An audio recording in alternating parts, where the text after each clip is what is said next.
Sejumlah analis melihat bahwa realisasi anggaran infrastruktur dan program pembangunan rumah besar-besaran diperkirakan akan menyerap volume semen lebih tinggi sehingga mendorong penjualan SMGR di awal 2026.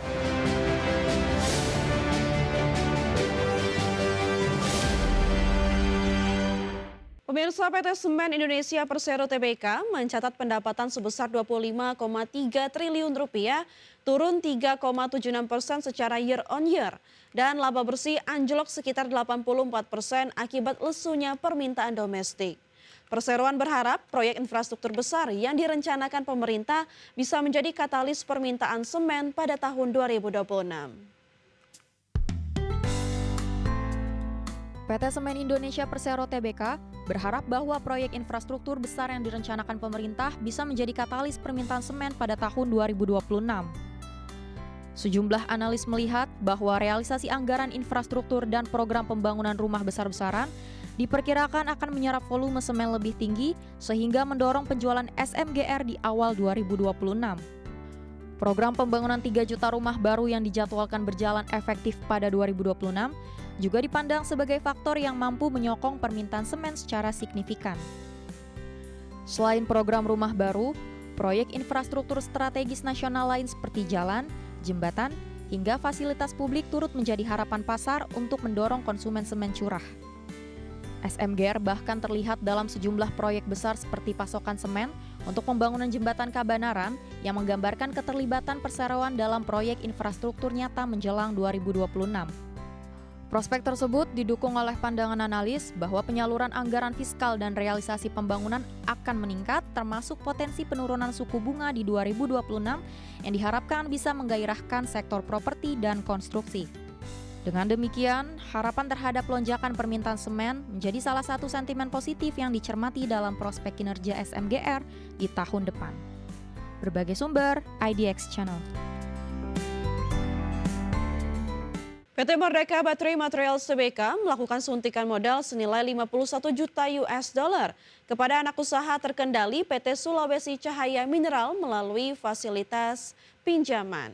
Di mana pinjaman ini dipandang strategis oleh manajemen dalam memperkuat posisi bisnis di tengah dinamika pasar material baterai global, khususnya dalam produksi bahan baku kendaraan listrik. Pinjaman yang diberikan MBMA kepada SCM diharapkan membantu pembiayaan modal kerja dan aktivitas operasional anak usaha yang fokus dalam ekstraksi dan pengolahan biji nikel.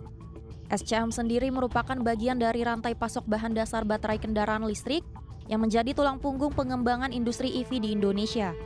Dengan dukungan modal ini, MBMA berupaya menjaga kelancaran produksi biji nikel dan mempercepat kontribusi anak usaha terhadap pendapatan konsolidasi perusahaan induk. Sejauh ini, MBMA tetap menunjukkan aktivitas operasional yang signifikan dengan produksi biji nikel dari tambang SCM yang meningkat, meski beberapa segmen pemrosesan sempat turun karena pemeliharaan fasilitas tertentu. Pendapatan MBMA tercatat tetap kuat di tahun berjalan, mencerminkan ketahanan bisnis di tengah tantangan industri, terutama dengan permintaan material baterai yang terus berkembang di pasar global. Namun, kinerja laba bersih perusahaan sempat tertekan akibat berbagai faktor operasional, menandakan pentingnya optimalisasi kegiatan anak usaha melalui dukungan modal. Pendanaan kepada anak usaha ini dipandang sebagai bagian dari strategi jangka panjang MBMA dalam memperkuat rantai nilai hilir industri baterai, termasuk dorongan untuk aktivitas produksi nikel matte berkualitas tinggi. Pinjaman modal ini juga memberikan fleksibilitas keuangan bagi SCM dalam merencanakan belanja modal, modal kerja, dan potensi perluasan fasilitas di masa depan. Manajemen optimis langkah ini akan menunjang pertumbuhan operasional dan nilai pemegang saham seiring perusahaan fokus pada peluang global bahan baterai kendaraan listrik. Berbagai sumber, IDX Channel. PT Telkom Indonesia Persero Tbk menyiapkan belanja modal atau CAPEX sekitar Rp6,4 triliun untuk PT Telkom Infrastruktur Indonesia pada tahun depan. Langkah ini menjadi bagian dari strategi Telkom untuk memperkuat jaringan digital nasional sekaligus mengoptimalkan nilai aset fiber yang dipisahkan dari induk perusahaan. PT Telkom Indonesia Persero Tbk menyiapkan belanja modal atau CAPEX sekitar Rp6,4 triliun untuk PT Telkom Infrastruktur Indonesia. Alokasi capex tersebut diputuskan setelah persetujuan pemegang saham independen terhadap pemisahan bisnis fiber dan aset wholesale connectivity ke Infranexia dalam RUU PSLB 12 Desember 2025. Infranexia kini menjadi pengelola utama aset fiber optik Telkom Group senilai puluhan triliun rupiah yang diharapkan bisa berjalan lebih fokus sebagai unit operasi tersendiri.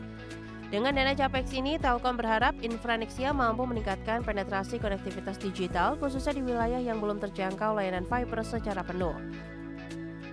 Spin-off Infranexia merupakan bagian dari strategi transformasi Telkom 2030 yang bertujuan memperkuat struktur operasional dan fokus pada pengembangan aset kunci, termasuk jaringan fiber optik. Melalui inkubasi bisnis ini, Telkom berharap optimalisasi aset fiber bisa lebih bergairah dengan manajemen dan fokus pasar yang lebih tajam tanpa terganggu oleh lini bisnis lain yang tidak berkaitan langsung. Selain itu, pemisahan bisnis ini membuka peluang pengelolaan yang lebih transparan dan siap untuk potensi kolaborasi dengan mitra strategis atau strategi monetisasi lain di kemudian hari. Telkom memandang Infranexia sebagai salah satu motor pertumbuhan baru dalam portofolio bisnisnya dengan basis aset fiber yang lebih luas serta potensi layanan wholesale connectivity yang besar. Dengan dukungan capex yang memadai, diharapkan entitas ini bisa menyerap peluang konektivitas digital nasional yang meningkat seiring percepatan digitalisasi dan permintaan layanan broadband yang terus tumbuh. Langkah ini sekaligus memberi sinyal bahwa Telkom Group serius menggarap nilai aset digitalnya secara berkelanjutan, memperkuat posisi dalam ekosistem teknologi dan komunikasi Indonesia. Berbagai sumber, IDEX Channel.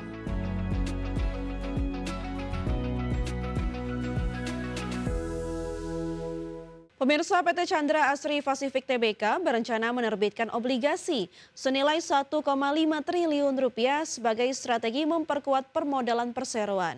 Penerbitan ini menjadi bagian dari penawaran umum berkelanjutan obligasi berkelanjutan 5 dengan target dana 6 triliun rupiah.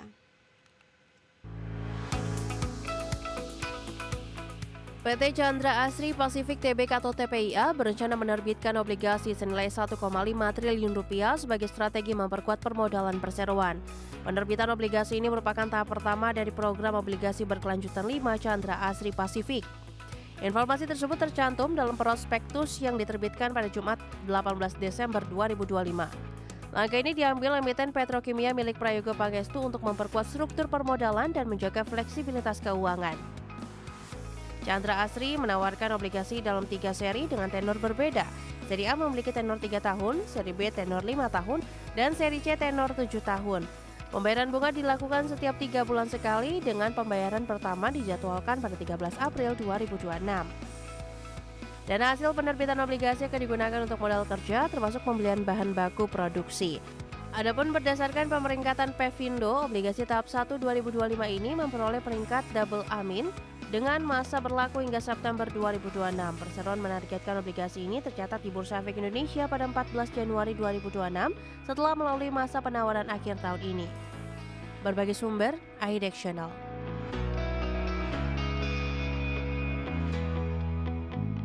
Pemirsa, Gubernur DKI Jakarta Pramono Anung memastikan upah minimum provinsi tahun 2026 akan mengalami kenaikan. Penyesuaian angka kenaikan tersebut akan dilakukan dengan memperhitungkan berbagai indikator ekonomi, mulai dari inflasi hingga pertumbuhan ekonomi. Pramono mengaku telah mendapatkan laporan terkait keputusan Presiden mengenai penetapan UMP. Oleh karena itu, Pemprov DKI Jakarta akan bersikap adil dalam menentukan besaran upah bagi buruh maupun pengusaha. Pramono telah meminta jajarannya untuk segera membahas UMP 2026 agar Jakarta tidak terlambat dalam menetapkan kebijakan tersebut. Saya sudah mendapatkan laporan mengenai keputusan Presiden tentang hal itu, sehingga dengan demikian pemerintah DKI Jakarta akan menjadi juri yang adil bagi buruh dan juga pengusaha, dan saya sudah meminta untuk segera diadakan rapat. Kita tidak boleh terlambat, kita akan mendahului untuk penetapan UMP-nya. Karena memang angkanya kan sudah ada range-nya, sehingga dengan demikian tinggal di range itulah dicari jalan keluar antara